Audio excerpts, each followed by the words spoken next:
Yeah, I guess in Australia the one that comes to mind obviously is King Island scheelite, which is the grades very good. Yep. It's 0.7 or 0.9. I think the resource is 0.9 or something like that. Then you have the tungsten mining guys. But what's your thoughts? I mean, are they world class? Are they ready to go? Do you think, or is the market just not quite ready for things yet? Yeah, well, look, I mean, obviously, having sold the project to Tungsten Mining, they've got a portfolio of development-ready projects, both here in Western Australia and also, obviously, watershed in Queensland.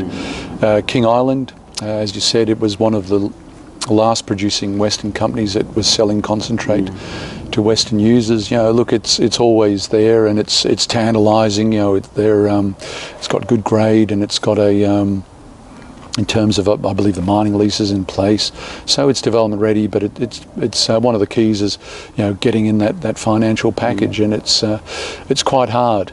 I mean, it's certainly in terms of where things are going with the US and China, there may well be a willingness on the end users outside of China to look at that, paying maybe a strategic premium. So for them, getting access to concentrate, because a lot of them do have, yes, they use scrap and they can also take in powders, but they want to be masters of their own destiny and want to be able to access tungsten concentrate. And that's one thing the Chinese won't sell you.